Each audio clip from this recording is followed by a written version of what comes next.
ঠিক আছে, তাহলে তো আমরা আস্তে আস্তে এখানের মধ্যে শুরু করি। যে মোমেন্টামের এগুলা অনেক বেশিরভাগ ব্যাপারে তোমরা ও লেভেলস থেকে পড়ে আসছো, বাট স্টিল আমাদের নতুন কয়টা জিনিসও আমরা আজকে শিখা ট্রাই করব। ওকে, আজকের দিনে বলতে গেলে আমাদের লেকচারের পার্টটুকু শেষ হয়ে যাবে।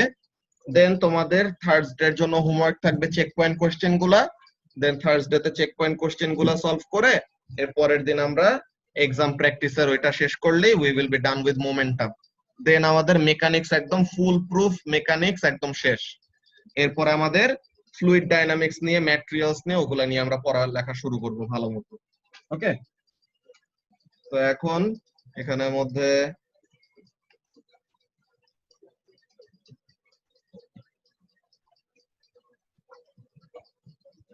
আমরা শুরু করি। হ্যাঁ, লেটস সি মোমেন্টাম। ফার্স্টে আদিব বলো তো, হোয়াট ইজ মোমেন্টাম?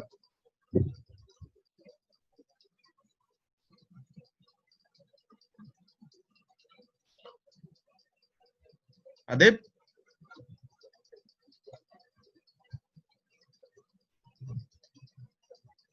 মোমেন্টাম যে ও লেভেলসে পড়ছো, মোমেন্টাম কি জিনিস?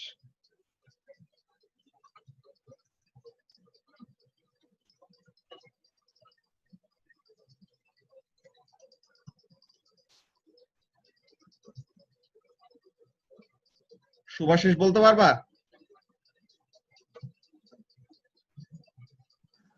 হ্যাঁ, এটা হলো product of force and distance, perpendicular distance.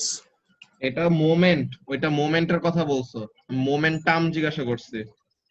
O momentum হলো এই কি বলে হ্যাঁ, যে ফর্মুলাটা মনে আছে, কি? mv minus mu by t।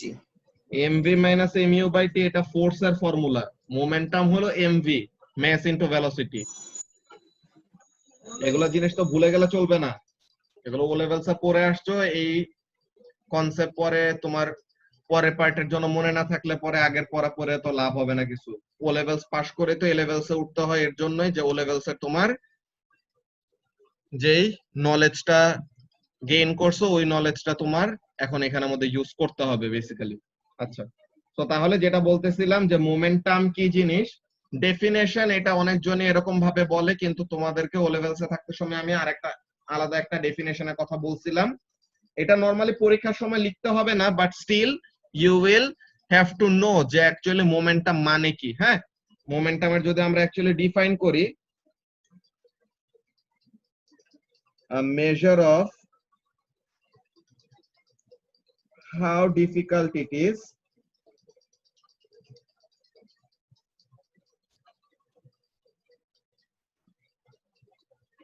to stop something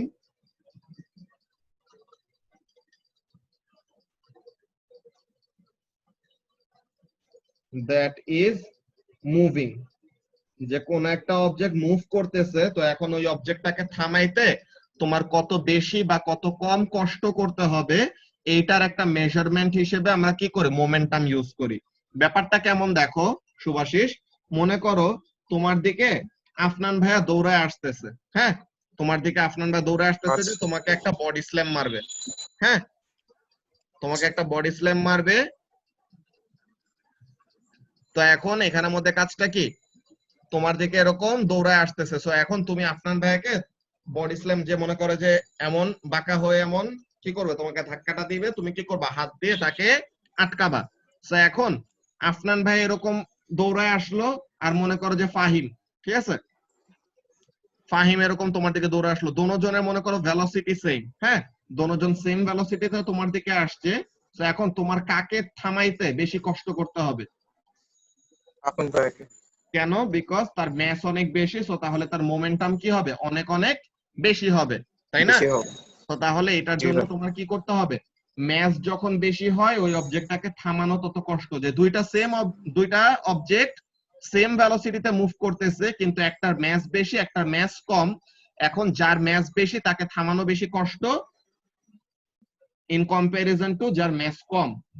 এখন ম্যাসের আমরা আইডিয়াটা বুঝে গেলাম যে মোমেন্টাম ম্যাসের উপর ডিপেন্ডেন্ট। আচ্ছা ঠিক আছে, ভালো কথা।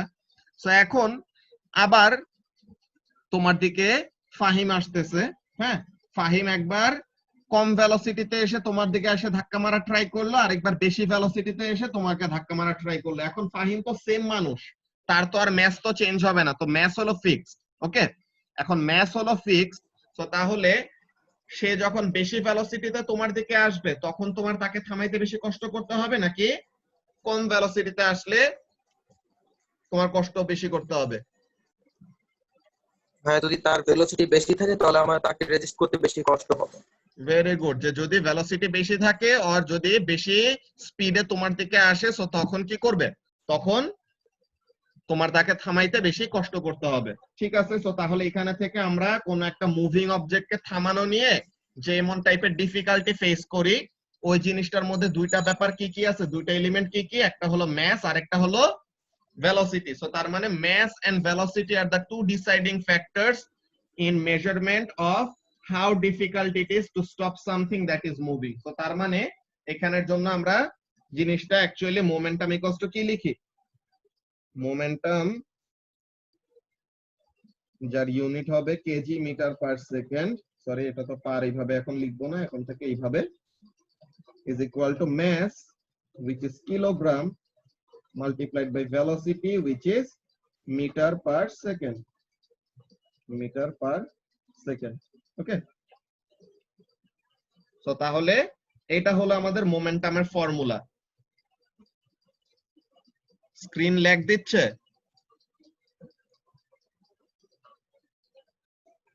এটা কি আমার ইন্টারনেটের সমস্যা? সবারই কি ল্যাগ দিচ্ছে নাকি? আমার দিচ্ছে না তো।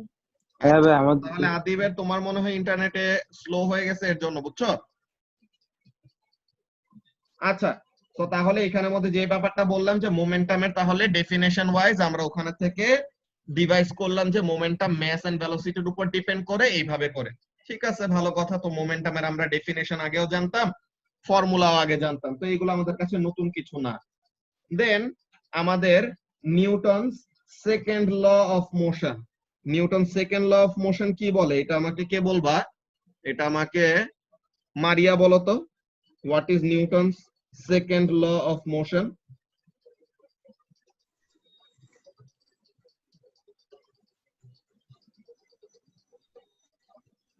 জি, F is equals to ma না? হ্যাঁ, F equal to ma, that's very good, এটাও একটা রাইট অ্যান্সার, ভালো কথা। কিন্তু এটাকে যদি আমরা মোর ওয়ার্ডে যদি আরো এরকম রিপ্রেজেন্ট করতে চাই, এটা বেসিক্যালি কি? এটা কি সাইমা আমাকে বলতে পারবা? Rate of change of momentum Rate of is change of directly momentum. proportional to the resultant force. Excellent. Rate of change of momentum is directly proportional to the resultant or unbalanced force on an object. তাই না? That's very good. So তাহলে এটা লিখে ফেলি কি জিনিস, যে unbalanced or resultant force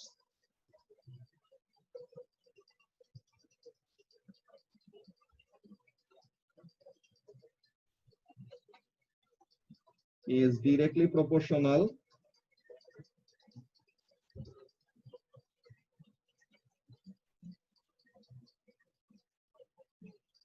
to the rate of change in momentum. এখানে থেকে মারিয়া তুমি যে ফর্মুলাটার কথা বলছো F equal to ma, ওইটা আসে। হ্যাঁ, কিভাবে আসে দেখো। এখন তোমার কোনো কিছুর চেঞ্জ, হ্যাঁ চেঞ্জ ইন মোমেন্টাম বা কোনো কিছুর চেঞ্জ জানার জন্য তোমার এখানের মধ্যে কি করো,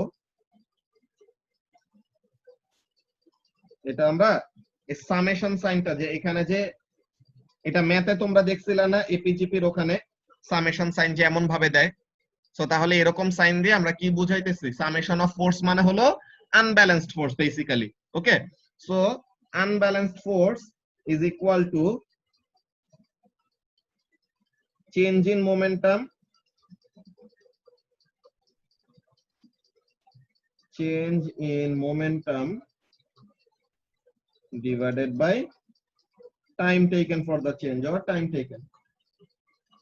So তাহলে we can write F is equal to delta P, যে মোমেন্টামের সিম্বল হলো P, হ্যাঁ এটা আমরা সিম্বলের থ্রুতেও লিখে রাখতে পারি, P is equal to mg। এটা কিন্তু রো না, রো হলো ডেনসিটিটা, এটা হলো P। Okay, so P is equal to MV, এটা হলো মোমেন্টামেরটার জন্য। ওকে, সো এখন ফোর্স ইজ ইকুয়াল টু কি delta P divided by delta T, ঠিক আছে, যে change in momentum divided by change in time, or ওই চেঞ্জটা হইতে যতটুকু টাইম লাগছে। এইখানে তোমাদেরকে একটা ইম্পর্টেন্ট নোটেশন আমি আলাদা করে বলে রাখি, যেটা তোমাদের ফিউচারে অন্য জায়গায়ও কাজে লাগবে। হ্যাঁ, এইখানের জন্য আমরা যখন নাকি ডেল্টা এটা ইউজ করি, হ্যাঁ, এইটা যখন নাকি ইউজ করি, what we actually are doing, delta is used for large change, ঠিক আছে, বড় কোনো চেঞ্জ হইলে পরে তখন আমরা কি ইউজ করি, এই ডেল্টা সাইনটা ইউজ করি। ওকে, যে মনে করো আমরা এভারেজ ভেলোসিটি বের করার জন্য কি করি, total distance divided by total time. So তাহলে টোটাল ডিসটেন্স আর টোটাল টাইম অনেক বড় বড় দুইটা ভ্যালু, সো তাহলে ওগুলো কি অ্যাকচুয়ালি আমাদেরকে এভারেজ একটা ভ্যালু দিবে। So delta P divided by delta T যখন নাকি আমরা করতেছি, এটা আরেকটু লেফটে লিখি, ডেল্টা দিয়ে কি বুঝাই, লার্জ চেঞ্জ। সো তাহলে so delta P divided by delta t gives us average force। Okay, আমাদেরকে সে কি দিচ্ছে, অ্যাকচুয়াল ফোর্সের ভ্যালু দিচ্ছে না, সে আমাদেরকে কি দিচ্ছে, এভারেজ ফোর্সের ভ্যালু দিচ্ছে। কিন্তু যদি আমরা small change or instantaneous change যদি বের করতে চাই, অর আমরা যদি কি করতে চাই, আমরা যদি ইনস্ট্যান্টেনিয়াস ফোর্সের ভ্যালু বের করতে চাই, তো ওইটার জন্য আমরা কি করতে পারি, রিক্তি বলতে পারবা? এখানে তো ডেল্টা ইউজ করলাম, delta is use for large change, so small চেঞ্জের জন্য কি ইউজ করা যায়, কোন আইডিয়া আছে? না। ইনস্ট্যান্টেনিয়াস চেঞ্জের জন্য? আচ্ছা ঠিক আছে, আইডিয়া নাই, সমস্যা নাই। এটা তাহলে কে বলতে পারবা? নাবিল পারবা?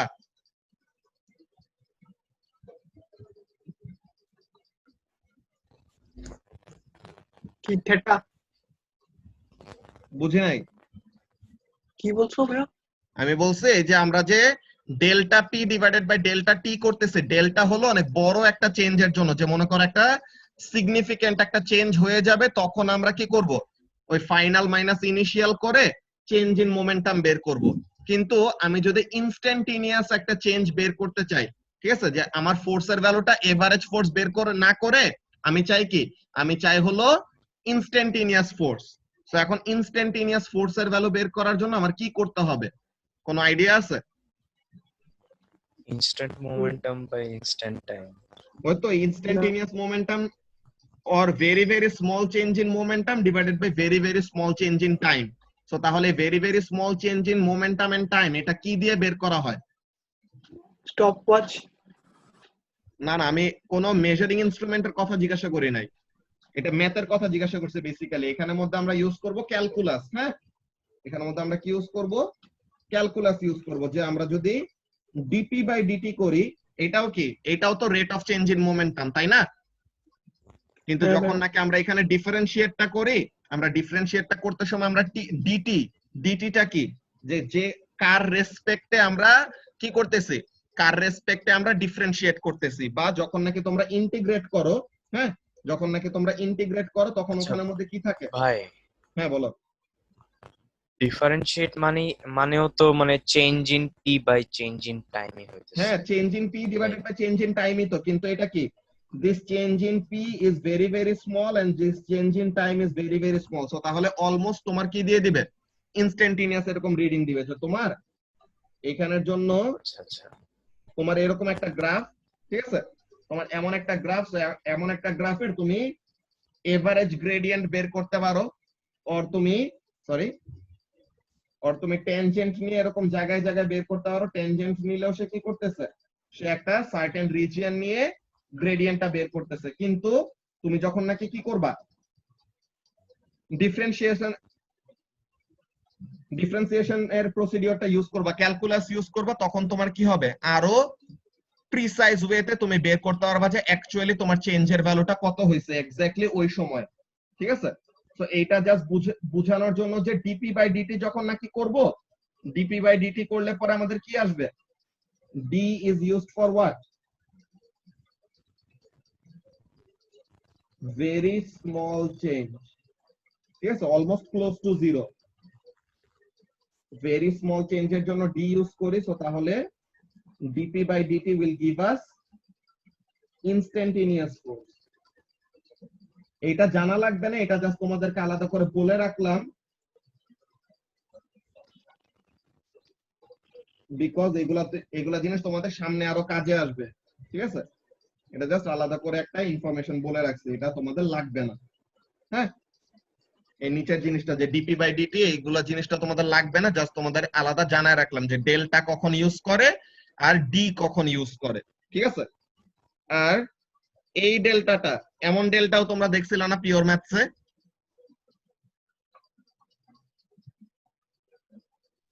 এমন ডেল্টা সাইন দেখছো? এইমাত্র কেমিস্ট্রিতে দেখছি। আচ্ছা, এটা না লিমিটেড সাইন? না এটা লিমিটেড না, এটাও আরেকটা ডেল্টা। এটা তো তোমাদের পিওর ম্যাথস এর মধ্যে দেখার কথা কয়টা জায়গায়। ঠিক আছে, না দেখলে পরে সমস্যা নাই। ওইটা আর কি ইন বিটুইন, যে লার্জ চেঞ্জ আর স্মল চেঞ্জের মাঝামাঝি একটা জায়গা। ওগুলা আরো বড় ডিসকাশন, ওগুলা ম্যাথের কয়টা ব্যাপার, এগুলা আসলে আমি ব্যাপারগুলো কয়টা খেয়াল করছি যে তোমরা ম্যাথের ওখানে থেকে কনসেপ্ট কতগুলো ঠিক মতো পড়ে আসো না দেখে তোমাদের ম্যাথ কতগুলো বুঝতে সমস্যা হয়, আর ম্যাথ কয়দিন প্র্যাকটিস না করলে পরে পারো না। আচ্ছা মারিয়া দেখছো, দ্যাটস ভেরি গুড। সো তাহলে ওই জিনিসটা আমাদের অন্য একটা ডেল্টা, এরকম চেঞ্জ বোঝানোর জন্যই। ঠিক আছে, সো আমাদের ছিলাম কোথায়? নিউটন সেকেন্ড ল অফ মোশনের মধ্যে যে F equal to M A যে হয় ওই ব্যাপারটা। সো তাহলে এই যে আমরা চেঞ্জটা নিব, হ্যাঁ, এই যে আমরা চেঞ্জ ইন মোমেন্টামটা নিব, so how can we write it down Maria? Change in momentum কে লেখা যায় final momentum minus initial momentum, তাই না? Final momentum minus initial momentum divided by time taken. যে চেঞ্জ ইন মোমেন্টাম হলো ফাইনাল মাইনাস ইনিশিয়াল মোমেন্টাম আর divided by time taken হলো এটা। তো তাহলে F is equal to m common নিলে পরে v minus u divided by t। So এখন v minus u divided by t টা কি হয়? Acceleration. So this gives us F equal to m, যেটা মারিয়া ফার্স্টে বলে দিছো। আচ্ছা, সো নিউটন সেকেন্ড ল এর সাথে মোমেন্টামের কানেকশন কি, ওই ব্যাপারটা আমরা জেনে রাখলাম। এই ব্যাপারটা আমাদের ক্যালকুলেশনে অনেক ভালোভাবেই কাজে আসবে। ওকে, সো এখন এই ব্যাপারটা গেল। দেন law of conservation of momentum.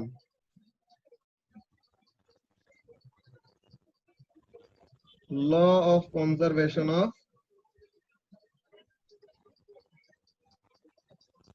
momentum. Law of conservation of momentum আমাদেরকে কি বলে? এটা কে বলবা অ্যানসারটা? এটা জাবের বলো।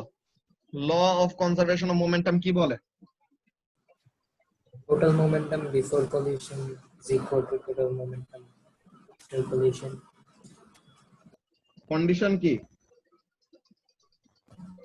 No external forces. No external forces are acting on the system, তাই না?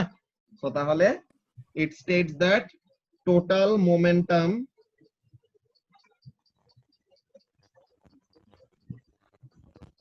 before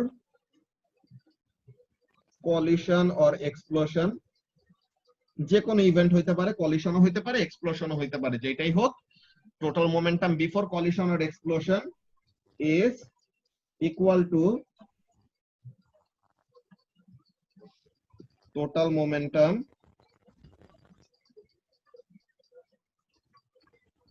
after collision or explosion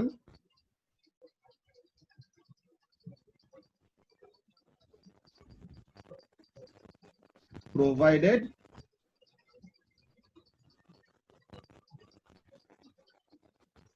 কি জিনিস? No external forces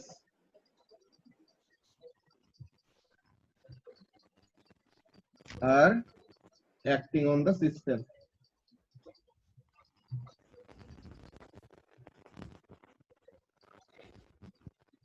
ঠিক আছে, ভালো কথা। সো তাহলে this is the law of conservation of momentum, and এগুলা রিলেটেড তোমরা ও লেভেলসে অনেকগুলি কোশ্চেন সলভ করছো, আমরা এ লেভেলসে অনেক কোশ্চেন পাবো সলভ করার মতো। হ্যাঁ, আমরা এখানের মধ্যে অনেকগুলি কোশ্চেন পাবো যেগুলা দিয়ে আমরা সলভ করতে পারবো। আচ্ছা, সো এখন এখানের মধ্যে কাজটা দেখো, মোমেন্টামের এই কনজারভেশন ল তোমরা সবাই জানতো, ও লেভেলসে পড়ে আসছো। এইগুলা রিলেটেড আমাদের ম্যাথ আসবে। সো এই ম্যাথ গুলা করতে সময় আমাদের মেইন যে ডিসাইডিং ফ্যাক্টরটা, হ্যাঁ, মেইন যে আমাদের ডিসাইডিং ফ্যাক্টরটা, ওইটা কি হবে? We have to consider or we have to assign certain direction to be positive and certain direction to be negative. যে আমাদের ম্যাথ শুরু করতে সময় আমরা কি করে নিব, একটা সাইন কনভেনশন ঠিক করে রাখবো যে we will consider this direction to be positive and the opposite one will be naturally negative. কেন? বিকজ মোমেন্টাম একটা ভেক্টর কোয়ান্টিটি না, মোমেন্টাম হলো একটা ভেক্টর কোয়ান্টিটি, তো তাহলে তার তো ডিরেকশনটা ম্যাটার করবে। সো তাহলে একটা ডিরেকশনকে পজিটিভ ধরলে অপোজিট ডিরেকশনটা কি হবে? নেগেটিভ হবে। তো তাহলে এই ব্যাপারটা আমাদের খুবই ভালো মতো মাথায় রাখা লাগবে যে when solving problems related to momentum,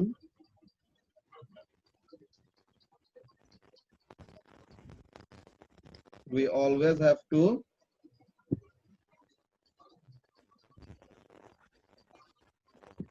keep an eye on direction। ঠিক আছে, এই ডিরেকশনের এই জিনিসটাই অনেকজন ঠিকঠাক রাখে না দেখে ম্যাথ বুঝলেও তারা ফাইনাল অ্যান্সারটা ঠিক মতো বের করতে পারে না। হ্যাঁ, সো এই ব্যাপারটা আলাদা করে লিখে রেখে দিলাম তাহলে যেন তোমাদের মনে থাকে। অলরাইট, তো তাহলে এই ব্যাপারটা গেল। এখন এইখানে এখন আর আমাদের মোমেন্টাম রিলেটেড বাকি জিনিস কি আছে, এই জিনিসগুলা দেখবো। তোমরা ও লেভেলসে থাকতে সময় এই টার্মটা শুনছিলা,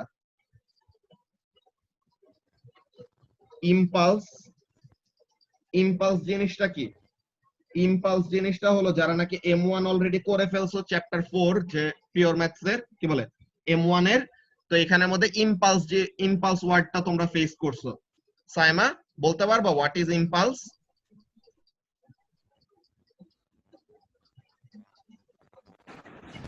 F into T is equal to mv minus mu. F into T is equal to mv minus mu, that's very good. Impulse is equal to F into T বোঝানো হয় বেসিক্যালি। হ্যাঁ, তো তার মানে কি, impulse is in reality what? Change in momentum, তাই না? তুমি কি বলছো? তুমি ফর্মুলাটা আমাদেরকে কি বললা আরেকবার বলো তো? F into T is equal to mv minus mu বলছো না?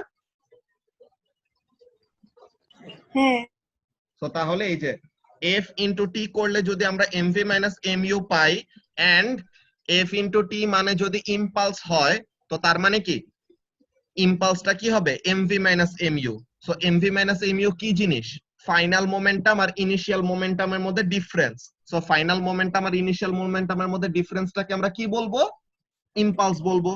তো তার মানে ইম্পালস হলো চেঞ্জ ইন মোমেন্টাম। বুঝতে পারছো?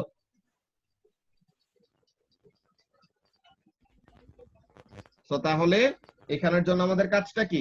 ইম্পালস আমরা দুইটাই লিখতে পারি, এইটাও তো চেঞ্জ ইন মোমেন্টাম, এইটাও চেঞ্জ ইন মোমেন্টাম। আমাদের কোয়েশ্চেনে কেমন ইনফরমেশন প্রোভাইড করা আছে, হ্যাঁ, কোয়েশ্চেনে কেমন ইনফরমেশন প্রোভাইড করা আছে ওইটার উপর ডিপেন্ড করবে আমরা ইম্পালস বের করার জন্য বা চেঞ্জ ইন মোমেন্টামটা বের করার জন্য কোন ফর্মুলা ইউজ করব। ওকে, সো তাহলে impulse is basically what? Impulse is basically change in momentum. So তাহলে ইম্পালস ডিভাইডেড বাই টাইম করলে আমরা কি পাবো? হ্যাঁ, এফ সাবজেক্ট করলে আগের মতো চলে আসে, এফ সাবজেক্ট করলে তো আগের মতো নিয়ে আসে।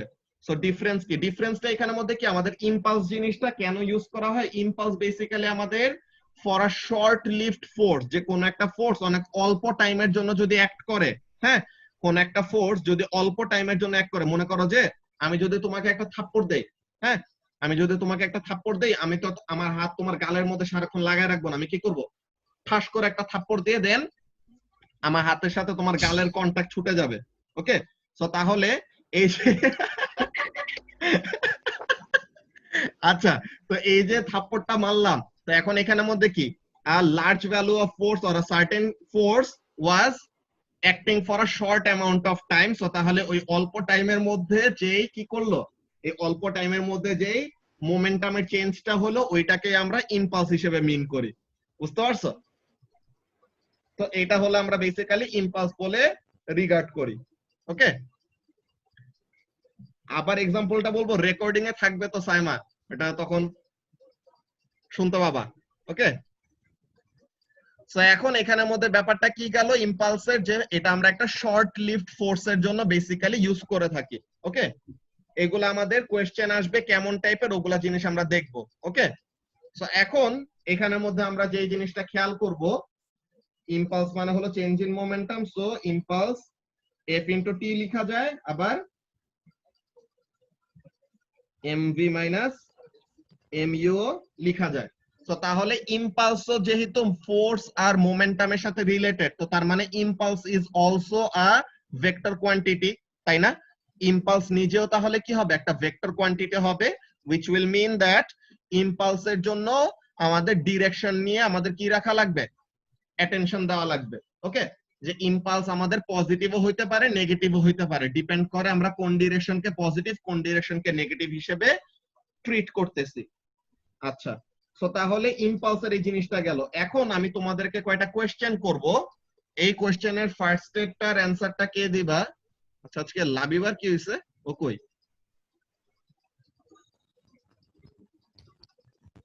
আচ্ছা, সো তাহলে ফার্স্টে আমি এখানের মধ্যে কোয়েশ্চেনটা করি। হ্যাঁ, লেট মি সি তোমরা কারা কারা ইউনিটের ব্যাপারটা ভালো মতো বুঝছো।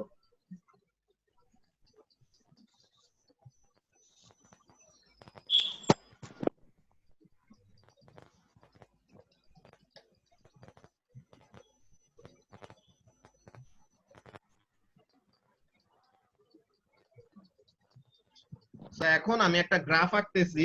ওকে, আমি একটা গ্রাফ আঁকতেছি, এই গ্রাফের ওয়াই অ্যাক্সিসে হবে মোমেন্টাম,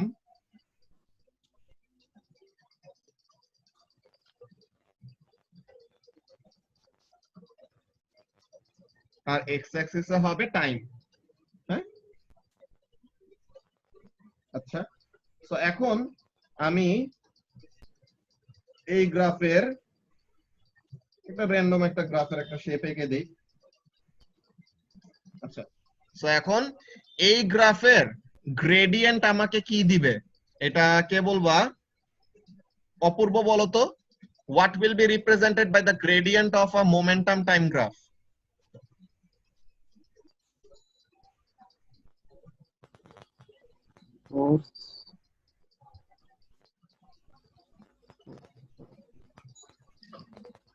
অপূর্ব কিছু বলছো? আমি তোমার মাইকের স্পাইক দেখতে পাইছি মনে হয়, কিন্তু কিছু শুনি নাই।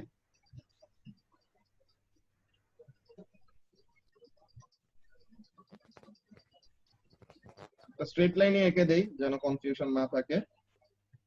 তো এখন এই যে আমার মোমেন্টাম ভার্সেস টাইম গ্রাফের গ্রেডিয়েন্ট কি দিবে? ভেরি গুড, ফোর্স দিবে।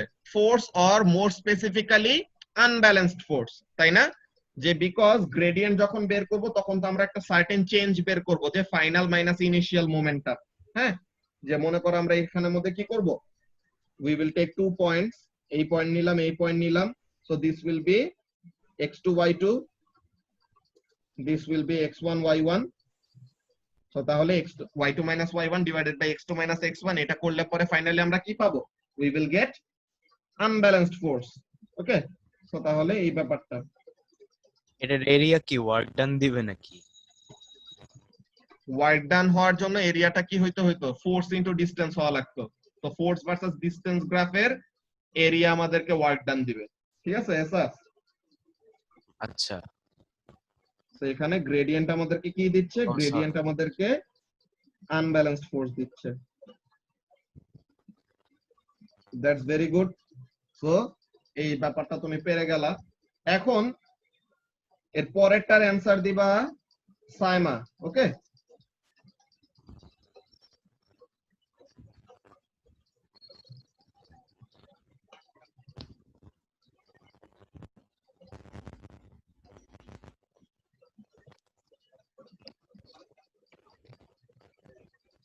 এটাতে ওয়াই অ্যাক্সিসে আমরা ফোর্স প্লট করব।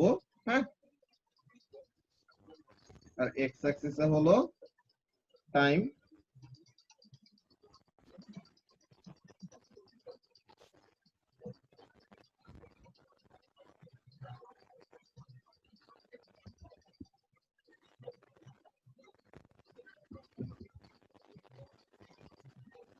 এখন সাইমা আমাকে কি বলতে পারবা যে এই গ্রাফের এরিয়া আন্ডার দা গ্রাফ কি হয়?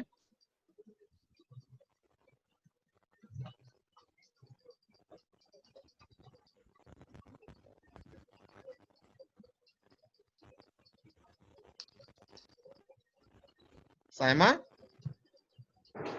Impulse. Impulse, excellent. ওরে বাপরে, সাইমা তো আজকে কোপায় ফেলতেছে। এটা এরিয়া আন্ডার দা গ্রাফ কি দিবে? ইম্পালস দিবে। সো এটা আমরা লিখে ফেলি,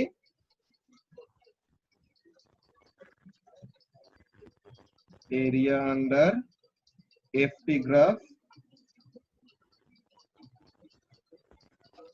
gives us impulse.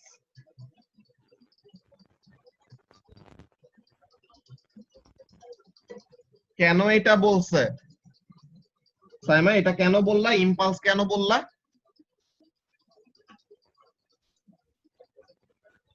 হ্যাঁ, আজকের জন্য বেশি কোশ্চেন হয়ে গেছে, এটা বলে নাও। ইম্পালস কেন বললা? ওই যে ফোর্স কি, ফোর্স ইনটু টাইম। এই যে এরিয়া বের করতে সময় আমরা অ্যাকচুয়ালি কি করি? y axis multiplied by x axis করি, তাই না? সো তার মানে y axis multiplied by x axis করা মানে এখানের মধ্যে we are basically multiplying force and time. So তাহলে ফোর্স ইনটু টাইম করলে আমাদের কি আসবে?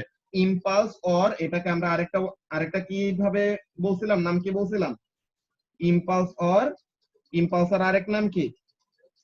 চেঞ্জ ইন মোমেন্টাম, তাই না? তো তার মানে ফোর্স ভার্সাস টাইম গ্রাফের এরিয়া আমাদেরকে কি দিবে? ইম্পালস বা চেঞ্জ ইন মোমেন্টাম দিবে। ওকে, তো তাহলে এই জিনিসগুলা এখানের মধ্যে দেখো, দুইটা জিনিস, দুইটা গ্রাফ আমরা নিয়ে ডিল করলাম। ফার্স্ট এর গ্রাফটা কি? Momentum versus time graph. এখন গ্রেডিয়েন্ট মানে কি? কোন একটা গ্রাফের গ্রেডিয়েন্ট বের করবো। What does that mean? The gradient of a graph is change in y-axis divided by change in x-axis. So basically what we have to do, we divide y-axis divided by x-axis. So y-axis এ হলো momentum, x-axis এ হলো time. So তাহলে momentum by time or change in y-axis divided by change in x-axis, that is change in momentum divided by change in time. So this will give us what? This will give us unbalanced force or resultant force. আর এইখানের জন্য যে force versus time গ্রাফের area আমাদেরকে কি দিবে? Area বের করতে সময় we actually multiply the two axes, যে y and x axis আমরা মাল্টিপ্লাই করি। সো তাহলে ফোর্স ইনটু টাইম করলে পরে কি আসে? ফোর্স ইনটু টাইম করলে পরে we get impulse or change in momentum. So এই ব্যাপারগুলো আমাদের বলতে গেলে বেসিক অলমোস্ট শেষ হয়ে গেছে লেকচারের। এইগুলা জিনিসই আমাদের কি করা লাগবে? ক্যালকুলেশনস এর মধ্যে এই ব্যাপারগুলি ইউজ করতে হবে। বুঝতে পারছো? আমাদের এই ব্যাপারগুলি ক্যালকুলেশনের মধ্যে বা আমাদের থিওরি কোশ্চেন গুলোর মধ্যে ইউজ করতে হবে, কিন্তু আমাদের কোশ্চেন গুলি এত সিম্পল আসবে না। হ্যাঁ, কোশ্চেন গুলি একটু কেমন টাইপের আসবে? আমরা একটু রকেট সায়েন্স পড়ি। হ্যাঁ,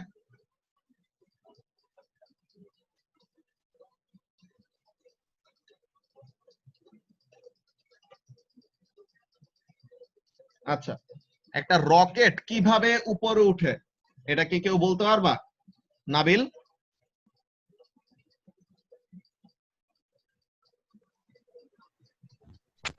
ওই যে আপওয়ার্ড সাইডে একটা ফোর্স দেয় যেটা ওয়েটের থেকে বেশি হয়। নিউটনস আপওয়ার্ড ফার্স্ট ল দিকে দিয়ে ফোর্স বলবো। দেয়। আমাদের রকেট অ্যাকচুয়ালি কি করে? রকেটের তার যে এক্সস্ট গুলি থাকে, বুঝছো? যে মনে করো এরকম একটা রকেট, ঠিক আছে? এই একটা রকেট, এরকম তার এক্সস্ট গুলি থাকে সাইডে। তো এখন হোয়াট ইট উইল ডু, সে তার এই এক্সস্ট গুলি থেকে নিচের দিকে কি করবে? নিচের দিকে সে অনেক হাই স্পিডে গ্যাস ছেড়ে, ভেরি গুড সাইমা, এটা এভরিওয়ানে মেসেজ দিলেই তো পারতা। হ্যাঁ, হিউজ এক্সপ্লোসিভ ফার্ট, ওইটাই। সো এখন এখানের মধ্যে কাজটা কি?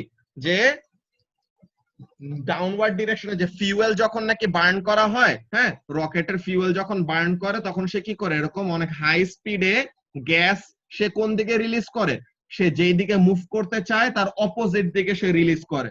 তোমরা স্যান অ্যান্ড্রেস খেলছো না? ছেলেরা তো ম্যাক্সিমাম খেলছো, মেয়েরা অনেকজন খেলার কথা, বর্ষা তো খেলছে I hope. GTA San Andrés খেলছো না সবাই?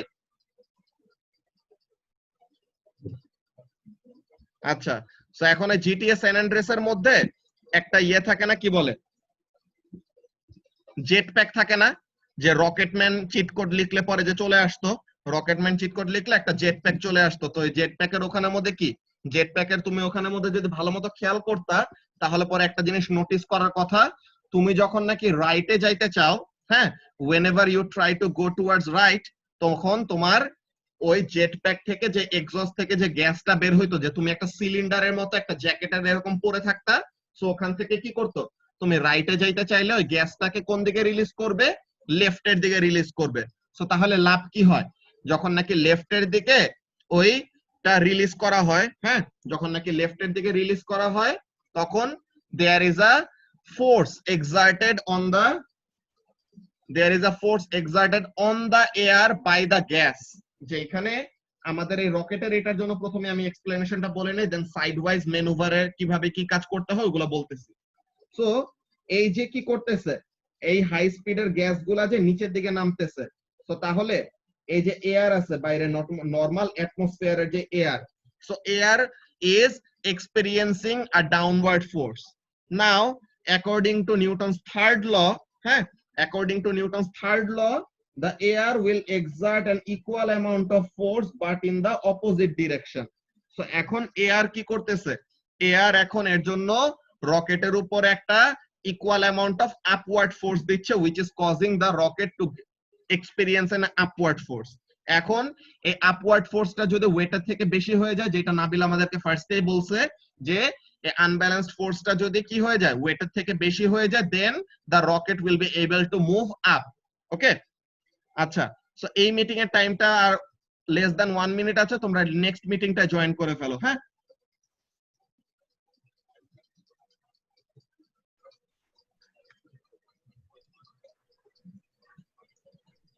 ওকে, সো তাহলে এখন আমরা এখানের মধ্যে শুরু করি এর পরের কাজগুলো।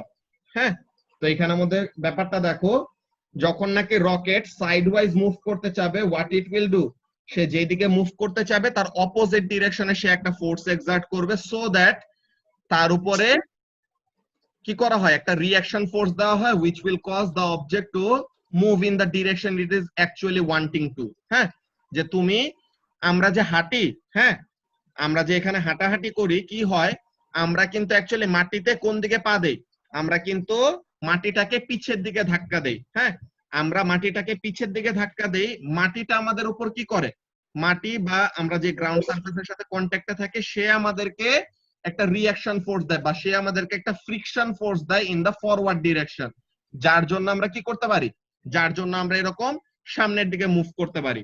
ওকে, সো তাহলে এগুলার জন্য আমাদের কাজগুলো অলমোস্ট সেম। এখন এই রকেটের এটা তো আমরা নিউটনস ল অফ মোশন দিয়ে তো বলতে পারছি, এটা কিন্তু আমরা মোমেন্টাম দিয়েও বলতে পারি। কেমন ভাবে মোমেন্টাম দিয়ে বলতে পারি, যে the total momentum of the rocket and all its contents inside the rocket, যতগুলা জিনিস আছে, যে ফিউয়েল বা গ্যাস যেটা রিলিজ করে, যেই কথাই বলো, হ্যাঁ, পুরো জিনিসটাই কি উইদিন দ্য রকেট আছে। এখন যখন নাকি রকেটটা কি করবে, এখন যখন নাকি রকেটটা তার ম্যাস একটা সার্টেন দিকে রিলিজ করতেছে, বা সে কি করতেছে, এক্সস্ট দিয়ে সে গ্যাস রিলিজ করতেছে, so gas inside the rocket is now with a momentum in the downward direction। so তাহলে গ্যাসের মোমেন্টাম যদি ডাউনওয়ার্ড হয় and initial total momentum যদি 0 হয়, তো তাহলে according to law of conservation of momentum, হ্যাঁ, according to law of conservation of momentum ব্যাপারটা কি হবে, total momentum before and after তো সেম থাকা উচিত, তাই না, total momentum before and after must be same. So total momentum before ছিল 0, সো তাহলে টোটাল মোমেন্টাম আফটারও কি হইতে হবে, টোটাল মোমেন্টাম আফটারও 0 থাকতে হবে। সো তার মানে গ্যাস যেটা রিলিজ করতেছে তার যেদিকে মোমেন্টাম গেইন হবে, অপোজিট ডিরেকশনে same amount of momentum gain করা লাগবে অন্য অবজেক্টের, তাহলে যেন কি করতে পারে মোমেন্টামটাকে ক্যান্সেল আউট করে ফেলতে পারে। জাস্ট লাইক ফায়ারিং আ গান, যে তুমি যখন নাকি কোন একটা গুলি করো এটা কি করে রিকয়েল করে না, যে গুলি করলে পরে এটা কি করবে রিকয়েল করে। কেন? বিকজ তুমি যে গুলি করলা ওখানে থেকে কি বুলেটটা তোমার যে ফায়ার করার আগে বুলেটটা তো কিসের ভিতরে ছিল, তোমার গানের ভিতর ছিল। তো এখন গানের ভিতরে যে বুলেটটা আছে, সো তাহলে initially the whole system, the gun and the bullet inside it were at rest. ঠিক আছে, ইনিশিয়ালি ওইটা পুরাটাই কিসে ছিল, রেস্টে ছিল। এখন যখন নাকি বুলেট এত হাই ভেলোসিটিতে আর বুলেট যখন নাকি একটা সার্টেন মোমেন্টাম দিয়ে ফরওয়ার্ড ডিরেকশনে গেল, in order to conserve the momentum the gun must recoil in the opposite direction, তাহলে যেন কি করতে পারে the momentum before and after collision must be same। কিন্তু গানের রিকয়েলিং ভেলোসিটিটা কি হয়, কম হয়। কেন? বিকজ বুলেটের তো ম্যাস কম, ভেলোসিটি বেশি। সো বুলেটের যে মোমেন্টাম, ওই মোমেন্টাম রিচ করার জন্য বা ওই মোমেন্টামটাকে ব্যালেন্স করার জন্য গানের এত বেশি কি লাগবে না, ভেলোসিটি লাগবে না। সো গানটা রিকয়েল করে, কিন্তু বুলেট যত স্পিডে সামনে গেছে গান তত স্পিডে রিকয়েল করে না বা তত স্পিডে পিছের দিকে আসে না, এর থেকে কম স্পিডে আসলেই হয় because of the difference in mass. Okay, এখন এইগুলা ব্যাপার তোমাদেরকে অ্যাকচুয়ালি কেন পড়াইতেছি, বিকজ তোমাদের একটা উইয়ার্ড একটা কোশ্চেন আসবে এক্সাম প্র্যাকটিসের মধ্যে পাবা। হ্যাঁ, যে একটা ব্যাকটেরিয়া, হ্যাঁ একটা এরকম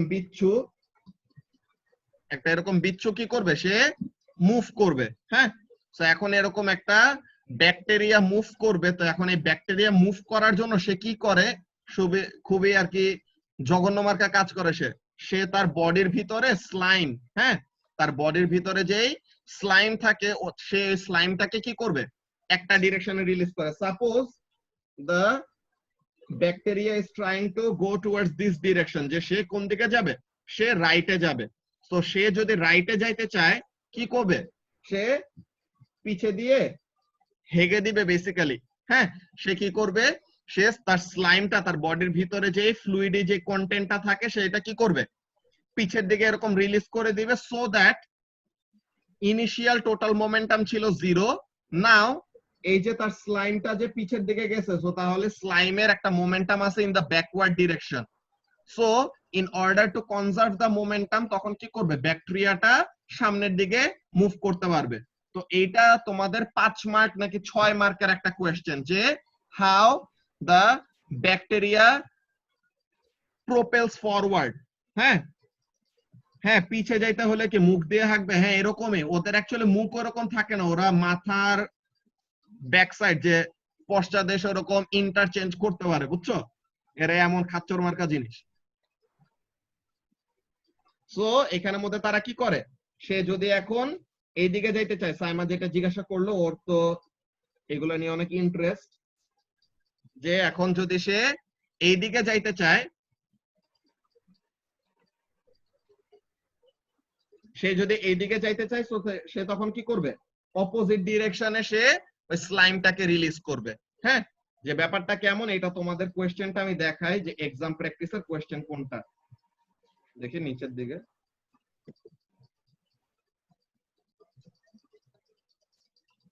কোথায় গেল, এই যে how tiny bacteria move is of interest in nano technology. ঠিক আছে, ন্যানো টেকনোলজি নিয়ে যারা কাজ করে ওরা এগুলা নিয়ে কাজ করে। এখন মাইকো ব্যাকটেরিয়া নামের একটা ব্যাকটেরিয়া আছে, যে কিভাবে মুভ করে, move by ejecting slime from its nozzles in their bodies, যে তাদের বডির ভিতর অনেকগুলো এরকম ফুটা থাকে, তারা ওই ফুটাগুলা দিয়ে কি করে এরকম স্লাইম রিলিজ করে। তো স্লাইম রিলিজ করলে পরে দে ক্যান মুভ। এখন বলতেছে এই যে তারা মুভ করতেছে, এটার পিছে ফিজিক্সের প্রিন্সিপাল কি, যে how can you explain this with physics. তো তাহলে আমরা কি করব, এই মোমেন্টাম কনজারভেশন ল দিয়ে এটাকে এক্সপ্লেইন করব। বুঝতে পারছো, যে মোমেন্টামের কনজারভেশন ল এর কাজটা দিয়ে আমরা এই জিনিসটা, নিউটনস ল দিয়ে তো করা যেত। হ্যাঁ নিউটনস ল দিয়েও করা যায়। তো এটা দোনোটাই একসেপ্ট করবে, যে এখানের মধ্যে দেখি আমরা অ্যানসারের মধ্যে ওরা কি বলছে, মোমেন্টাম 1c,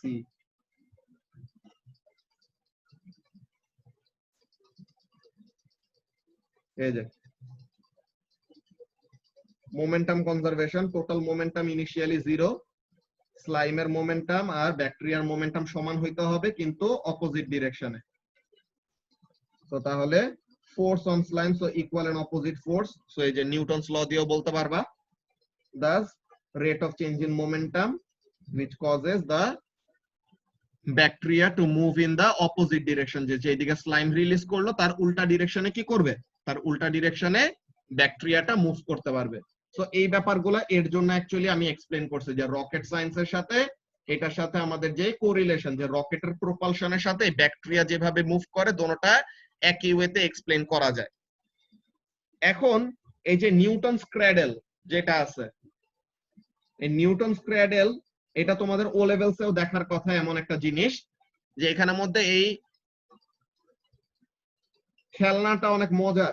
কেমন, তুমি এই পাশ থেকে একটা বল নিয়ে এমন উপরে তুলে রিলিজ করলা, সে যায় যখন নাকি হিট করবে তখন অপোজিট এন্ড থেকে শুধু একটা বলই উপরে উঠবে, হ্যাঁ একটা বলই উপরে উঠবে এন্ড সেম অ্যামাউন্টে, দেন আবার সে এরকম ফেরত এসে আবার হিট করবে অপোজিট এন্ড থেকে, জাস্ট এই লাস্টের বলটাই আবার কি করবে এমন উপরে উঠবে। তুমি যদি কি করো, তুমি যদি দুইটা বল নিয়ে আসো, ইনিশিয়ালি দুইটা বল নিয়ে আসো, তো এখন এই দুইটা বল যে এসে হিট করলো অপোজিট এন্ড থেকে জাস্ট দুইটা বলই কি করবে অন্যদিকে উঠে চলে যাবে। তুমি যদি তিনটা বল নিয়ে আসো, তুমি যদি তিনটা বল এরকম নিয়ে আসলা, তো তিনটা বল এসে এরকম হিট করলো, একদম বর্ডারের দুইটা থেমে যাবে, মাঝখানে যে 3 নাম্বার বলটা মাঝখানে না, 3 নাম্বার বলটা আবার অপোজিট এন্ডের দুইটা বলের সাথে হিট করে আবার তিনটা বল এইদিকে যাবে। সো এইভাবে করে ব্যাপারটা কি করতে থাকে, কন্টিনিউ করতে থাকে। তোমাদেরকে নিউটনস ক্র্যাডেলের একটা ভিডিও দিব আমি আজকে গ্রুপের মধ্যে, ওই ভিডিওটা দেখবা। আচ্ছা ভাই, হ্যাঁ বলো। এটা এমন কেন হইলো না যে মনে করো 3টা বল উঠাইলাম আর 3টা বল ছেড়ে দিলাম, তো একটা বল উঠলো কিন্তু অনেক বেশি উঠলো? এটা এটা কেন হলো এমন না? ভাবে এটা ডিজাইন করা হয়েছে যে প্রত্যেকটা বলের ম্যাস, হ্যাঁ প্রত্যেকটা বলের ম্যাস তারা সেম দিছে, বুঝছো, প্রত্যেকটা বলের ম্যাস তারা এখানের মধ্যে সেম দিছে। সো এটা দিয়ে তারা কি এনশিওর করতেছে যে যদি তাদের মধ্যে অন্য কোনো টাইপের এনার্জি লস না হয় তাহলে যেন আমাদের কি হবে, কলিশনটা যেন ইলাস্টিক থাকে। আচ্ছা, একটা ভালো জিনিস মনে করছো, এই ব্যাপারটা প্রথমে আমরা এক্সপ্লেন করে নেই, ইলাস্টিক এন্ড ইনইলাস্টিক কলিশন। এই ব্যাপারটা মিস হয়ে গেছিল, সরি, এটা আমরা কভার করে ফেলি ফার্স্টে। Elastic and inelastic কলিশনস।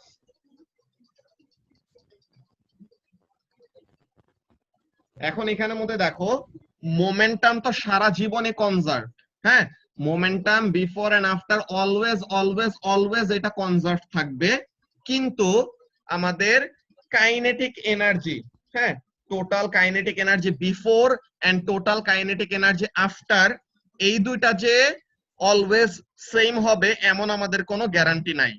ওকে, তো এখন এখানের মধ্যে কাজটা কি, ইলাস্টিক সরি ইলাস্টিক কলিশনের যদি আমরা ডেফিনেশন বলি বা ছোট একটা এক্সপ্লেনেশন লিখে রাখি, ইলাস্টিক কলিশনে কি হবে,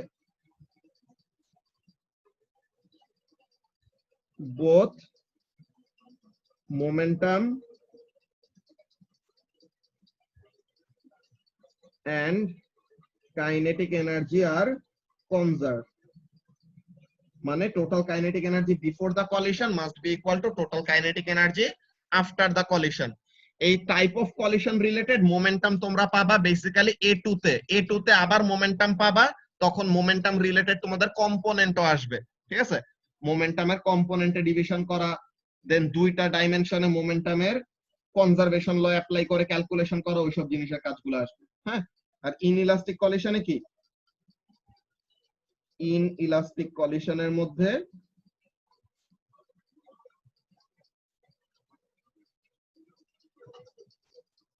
only momentum is conserved,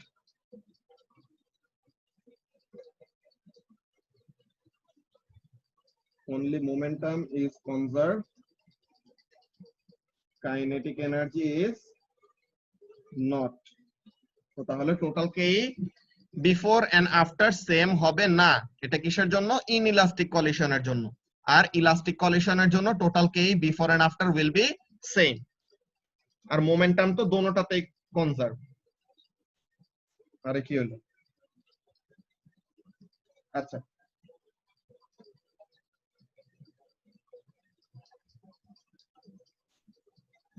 এই যে এখানের মধ্যে আমাদের যে গ্রাফটা শিখে ফেললাম, এখন কিন্তু আমরা এই গ্রাফের কিভাবে করে গ্রাফের থেকে কি বের করা যায় এগুলো বের করতে হবে। এই যে দেখো সি নাম্বার কোশ্চেনে এটা কি graph?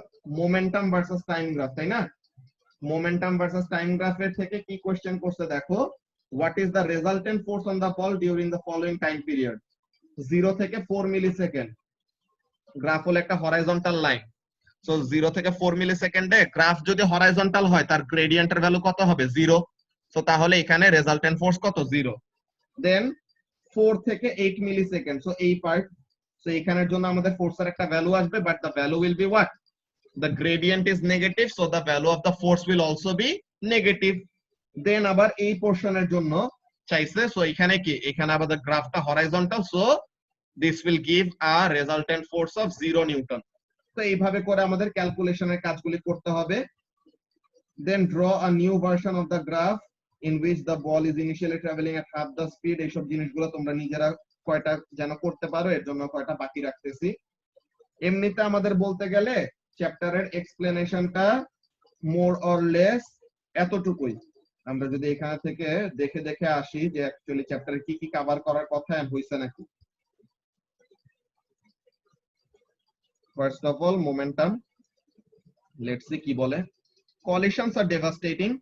Vehicle safety is a very important area of technological research, and much of the science is based on the concept of momentum and momentum transfer. Momentum is a property of a moving object. It is larger if the mass is greater and if the object moves faster. So তাহলে একটা moving অবজেক্টকে থামাইতে কত বেশি বা কত কম কষ্ট করতে হবে ওইটার একটা মেজারমেন্ট হিসেবে আমরা মোমেন্টামকে ইউজ করি। To change momentum of an object, একটা অবজেক্টের মোমেন্টাম চেঞ্জ করার জন্য কি করতে হবে? You will have to exert an unbalanced force. So তাহলে এই যে এটা, to change the momentum of an object it requires a force, and this is how car crashes are so damaging. যে গাড়ি যখন নাকি ধাক্কা খায় তো তখন কি হয়, অনেক হাই একটা ফোর্স কাজ করলে তখন ধ্বংস হয়ে যায় আর কি। Larger forces cause more damage whether to vehicles or its passenger। যে ফোর্স যত বেশি হবে ভেহিকেলের উপরে টোল পড়বে, যে ভেহিকেলও ড্যামেজ হবে, প্লাস ভিতরে যে মানুষরা থাকবে, প্যাসেঞ্জাররা থাকবে, তারাও ড্যামেজ হবে আর ইনজুর্ড হবে, মারাও যায়। To reduce the forces involved in transferring momentum, we need to know how momentum transfers and how to calculate forces depending upon the momentum transfer needed. So আমার এতটুকু চেঞ্জ ইন মোমেন্টাম লাগবে, I need a certain change in momentum and in a certain amount of time. So আমার কতটুকু force দরকার ওইটা আমি বের করতে পারবো মোমেন্টাম যতটুকু লাগবে ওইটার একটা আইডিয়া নিয়ে, ঠিক আছে? I know I need to change this amount of momentum, so তাহলে এখানে থেকে আমি ফোর্সের ভ্যালু বের করতে চাই। সো কিভাবে করব ওই কাজটা?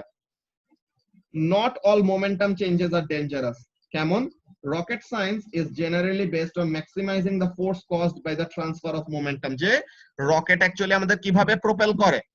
The rocket burns fuel and produces gas that is released from the exhaust in the opposite direction in which the rocket is actually trying to move। যে রকেট যেদিকে যাইতে চায় তার অপোজিট ডিরেকশনে সে কি করবে? তার এক্সস্ট থেকে গ্যাস রিলিজ করবে। By maximizing that momentum transfer, যে যত বেশি মোমেন্টাম তুমি দিতে পারবা গ্যাসকে তত বেশি মোমেন্টাম তোমার রকেটকেও গেইন করাইতে পারবা, তাই না?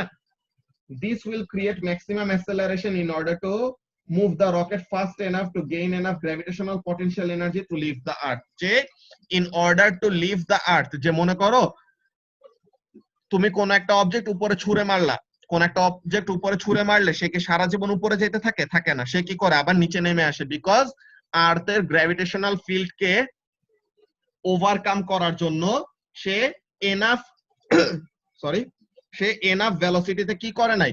সে এনাফ ভেলোসিটিতে লঞ্চ হয় নাই। এইখানে তোমাদের যারা নাকি একটু অ্যাস্ট্রোফিজিক্স নিয়ে এইসব জিনিস নিয়ে ইন্টারেস্টেড, তোমাদের একটা টার্ম শোনার কথা, এসকেপ ভেলোসিটি। এই টার্মটা শুনছো? অপূর্ব তো মাস্ট শুনছো, আর বাকিরা এসকেপ ভেলোসিটি টার্মটা শুনছো তোমরা?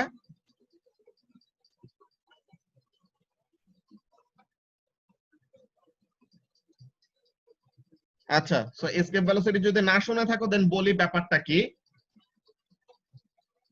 It is the minimum velocity required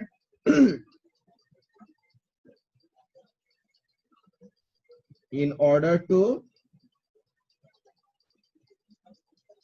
escape Earth's gravitational field.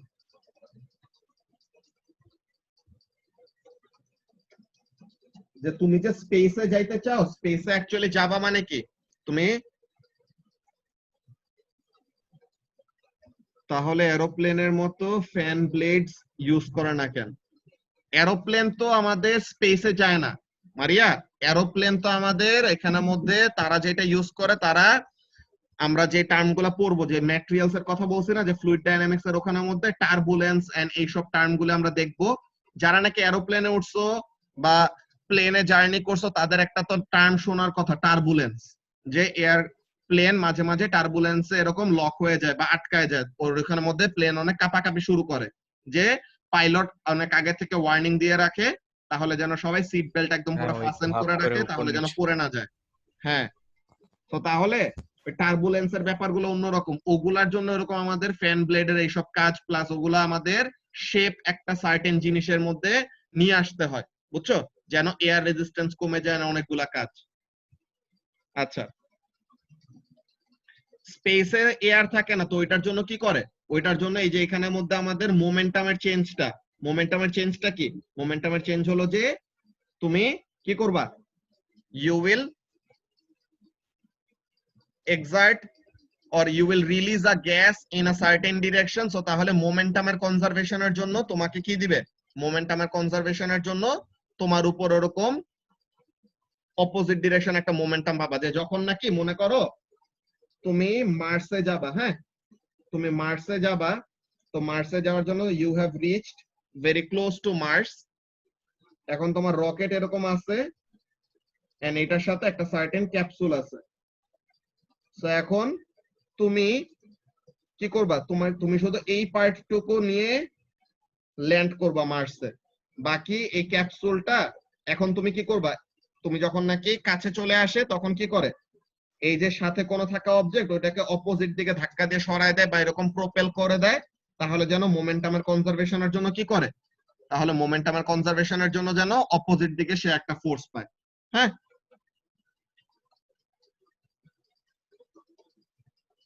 So এখন এখানের মধ্যে কাজটা কি বলতেছে, this chapter will show you how the properties of a moving object, what the properties of a moving object will tell us about its momentum, and how to calculate the transfer of momentum and the forces involved in changing the momentum of an object.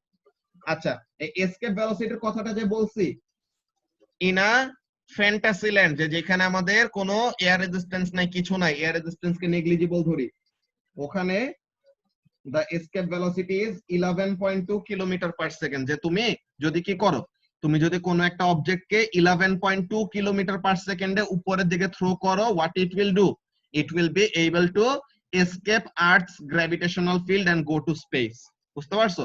কিন্তু এত velocity generate করা এত সোজা না, ঠিক আছে, এর জন্য এত বিলিয়ন বিলিয়ন ডলারের প্রজেক্টে কি করা হয়, স্পেস মিশনের মধ্যে পাঠানো হয়। ওকে, সো এখন এইগুলা ব্যাপার আই হোপ তোমরা সবকিছুই জানতা। এই যে momentum is equal to mass into velocity, এখান থেকে কি শিখবো, হোয়াট ক্যালকুলেট কিভাবে করতে হয় momentum, and explain how momentum is gained or loss, momentum কিভাবে বাড়ে বা কমে এটা। দেন এখানের মধ্যে কয়টা মোমেন্টামের ক্যালকুলেশন দেখাইছে, এই ওয়ার্ড এক্সাম্পল গুলি তোমাদের কাছে সোজা লাগা উচিত। এই যে প্র্যাকটিক্যাল স্কিলের এটা আছে, এটা আমরা পরে করব, যে ইউনিট 3 করতে সময় তখন আমরা এগুলা জিনিস এক্সপ্লেইন করব, একদম ইজি এটা। তাও এই যে এখানের মধ্যে দেখো, এই যে ডিপি বাই ডিটি, এটা কখন, এটা একদম আমাদের স্মল চেঞ্জের জন্য DP by DT basically use করে, কিন্তু আমরা বড় চেঞ্জের জন্য delta P divided by delta T এটা ইউজ করি। যে দেখো কি বলতেছে, the dx by dt term is a mathematical expression meaning the rate of change of x or how quickly x changes. However, if the quantities are not being measured over very short time scale, মানে কি যে আমরা যদি frequently reading না নেই, হ্যাঁ, frequently যদি data collect না করি, তো তাহলে আমাদের অ্যাকচুয়ালি কি হবে, লার্জ চেঞ্জ ইন মোমেন্টাম ওরা certain change in momentum divided by certain change in time. আর যদি আমরা একদম অলওয়েজ মনিটরিং এর ভিতরে রাখতাম, তখন এটা কি হইতো, F will be equal to dp by dt. এটা কি দিত আমাদেরকে, ইনস্ট্যান্টেনিয়াস চেঞ্জ গুলো আমরা বলতে পারতাম। কিন্তু এটা আমরা কখন করব, delta P divided by delta T করব, যখন নাকি আমাদের একটা বড় চেঞ্জ হইতেছে এখানের মধ্যে, ঠিক আছে। এইগুলা অনেকজন এখানের মধ্যে ক্লিয়ার আউট করে না, এগুলা না করলে পরে তোমাদের আসলে সমস্যা হবে সামনে, যে ম্যাথের অ্যাকচুয়ালি তোমরা লজিকটা বুঝবা না যে কখন আমরা কোনটা ইউজ করি। সো এই চেক পয়েন্ট কোশ্চেন গুলি থাকবে তোমাদের হোমওয়ার্ক, এটা একটা, এই কোশ্চেন গুলি একদম easy. Then conservation of linear momentum. First of all principle of conservation of linear momentum. Linear বলতে কি বুঝাইতেছে, একটা সার্টেন স্ট্রেট লাইনে টু ডাইমেনশনাল হইলেও দুইটা আলাদা আলাদা ডাইমেনশনের জন্য আমাদের মোমেন্টাম কনজার্ভ থাকে, ওইসব তোমরা এ টু তে পড়বা, এখন না। এখন জাস্ট আমরা লিনিয়ার মোমেন্টাম নিয়ে ডিল করব। সার্কুলার মোমেন্টাম নামেরও জিনিস আছে, কিন্তু সার্কুলার মোমেন্টাম আমাদের সিলেবাসে নাই, বুঝতে পারছো? সার্কুলার মোমেন্টাম আমাদের সিলেবাসে নাই, কিন্তু সার্কুলার মোমেন্টাম মাথা নষ্ট ইন্টারেস্টিং, অনেক মজা। হ্যাঁ, ওগুলা জিনিস এক্সট্রা যদি পড়ে রাখো দেন তাহলে অনেক মজা পাবা পড়ালেখা করে, ঠিক আছে। Angular momentum or circular momentum যেটা। সো এই যে word linear, the word linear appears here to remind us that this is all about objects moving in straight lines. There are similar physics principles as about rotating objects, but they use different equations for calculations. In this book we will only consider linear momentum. এটুতেও we will only consider linear momentum, আমাদের circular momentum নিয়ে কাজ নাই। কিন্তু circular মোমেন্টামে ওখানের মধ্যে I দিয়ে একটা term থাকে, মোমেন্ট অফ ইনার্শিয়া। এটা ম্যাসের বদলে আমরা এখানে momentum is equal to mass into velocity বলি না, আমরা মোমেন্টাম ইকুয়াল টু কি বলি, ম্যাস ইনটু ভেলোসিটি। ওরা সার্কুলার মোমেন্টামের জন্য কি করে, আইভি, আইটা হলো আমাদের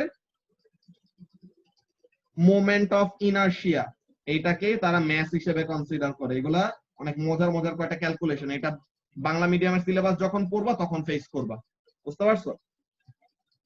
আচ্ছা, তো তাহলে এখানের মধ্যে আমাদের মোমেন্টামের চেঞ্জ রিলেটেড এরকম ওয়ার্ড এক্সাম্পল আছে, আমরা এটা দেখি কি বলতেছে।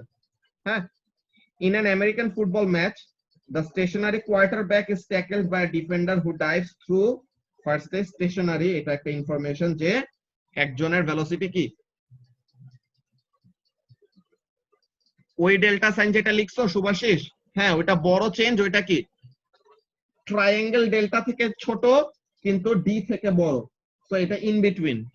ওকে, এটা আরেকটা টাইপ অফ চেঞ্জ বোঝায়। সো ওগুলা জিনিস আমাদের ম্যাথমেটিক্স এর সাথে অনেক ভালোভাবে রিলেটেড, এর জন্য ম্যাথে অনেক স্ট্রং হওয়া লাগে বেসিক্যালি।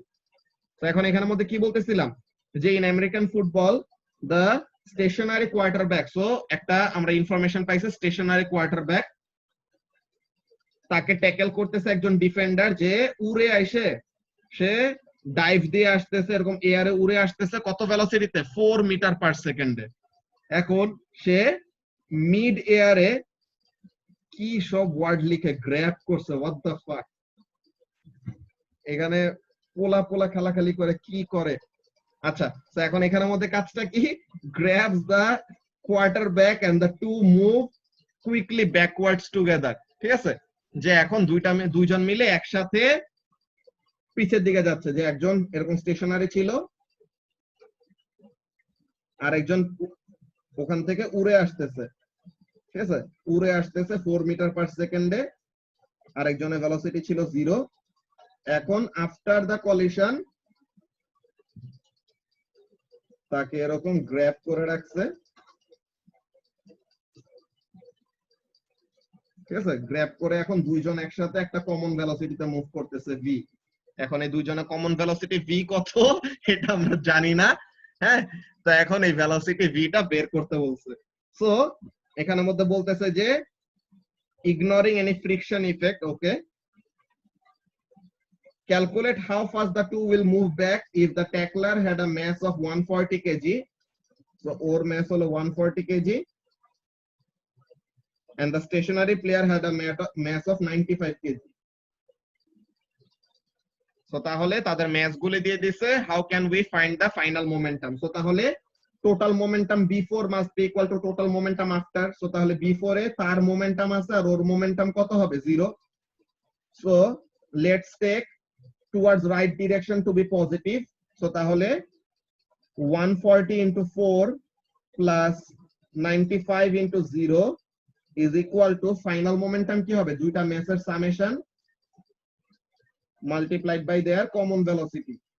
So এখন এখানে থেকে v will be equal to 140 times 4 divided by 140 plus 95. So this will give us 2.4. So এইভাবে করে আমাদের ক্যালকুলেশন করতে হবে। এগুলা ক্যালকুলেশন আই হোপ তোমাদের কোনো সমস্যা হবে না, জাস্ট কোশ্চেন পরে একটু হাসি পাবে আর কি। হ্যাঁ,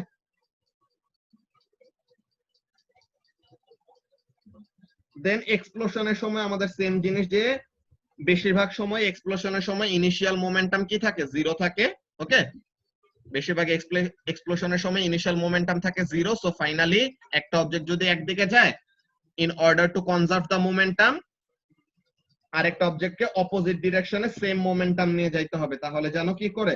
তাহলে যেন তাদের মোমেন্টাম গুলা ক্যান্সেল আউট হয়ে যায়। দেন এই যে jumping out of a boat, যে তুমি নৌকার উপর দাঁড়ায় ছিলা, both of you are stationary, এখন ছেলেটা এদিকে জাম্প করতেছে। সো তাহলে in order to conserve the momentum the boat will move in the opposite direction. So এই যে এখানে আমাদের মাইনাস সাইনের ব্যাপারটা ওভাবে করে চিন্তা করে রাখতে হবে। ওকে, যে you will consider a certain direction to be positive and the opposite will be negative. হ্যাঁ, এখানের মধ্যে এখনই ক্লাস শেষ হয়ে যাবে নুয়াজিশ। দেন আমাদের এই যে প্র্যাকটিক্যাল স্কিলের মধ্যে কি ইনভেস্টিগেটিং ট্রান্সফার অফ মোমেন্টাম, আমি এখানের মধ্যে প্র্যাকটিক্যাল স্কিল গুলি পরে পড়াচ্ছি দেখে তোমরা এটা পরে পড়বা না, তোমরা ফার্স্টে নিজেরা রিডিং করে রাখবা, দেখবা যে অলরেডি নিজে নিজে বুঝে যাওয়া উচিত। হ্যাঁ, এগুলা জিনিস একদম ইজি, আই হোপ তোমাদের এগুলা সেন্স মেক করবে। দেন এই যে নিউটনস থার্ড ল, নিউটন, আচ্ছা প্র্যাকটিক্যাল স্কিল তো ইয়াতে না, ওই যে ইউনিট 3 তে আছে না? হ্যাঁ, ইউনিট 3 এর ওখানে মধ্যে তো পড়বো, এটা তো বলছে যে আমি তো পরে পড়াবোই, বাট আচ্ছা। তোমরা এখনো তাও রিডিং পড়ে রাখবা স্টুডেন্ট বুক থেকে। বুঝছি ভাই। ওকে, তো তাহলে এইগুলা নাও, এই চেক পয়েন্ট কোশ্চেন গুলো তোমাদের হোমওয়ার্ক। সো পেজ নাম্বার 53 এর check point and page number 49। So page number 49 and page number 53 এই দুটার চেক পয়েন্ট কোশ্চেন তোমরা সলভ করবা। সো থার্সডে তে আমরা এই চেক পয়েন্ট কোশ্চেন গুলি শেষ করব। দেন সানডের জন্য তোমাদের হোমওয়ার্ক থাকবে এক্সাম প্র্যাকটিস 1C, এটা করলে পরে we will be done with momentum. Then এই যে ফ্লুইডস, এইখানের মধ্যে অনেক মজার মজার জিনিস পাবা। এটা পড়লে পরে তো মোস্ট প্রবাবলি আমাদের মোমেন্টাম শেষ হয়ে গেলে মেকানিক শেষ, এন্ড ফ্লুইডস এর এগুলা আপথ্রাস্ট, টার্বুলেন্স, এইসব ব্যাপারগুলো অনেক মজা পাবা, বুঝছো, পড়ালেখা করে। আপথ্রাস্ট জিনিসগুলো, এইসব জিনিসগুলা অনেক ইন্টারেস্টিং। ইনশাআল্লাহ সামনের সপ্তাহ থেকে আমরা এগুলা শুরু করব। ওকে, সো আজকের ক্লাস আমাদের এইটুকুই। কারো তো কোনো কোশ্চেন নাই আছে? ওকে, সো তাহলে দ্যাটস ইট ফর টুডে। আল্লাহ হাফেজ। আচ্ছা ভাই। Love is better.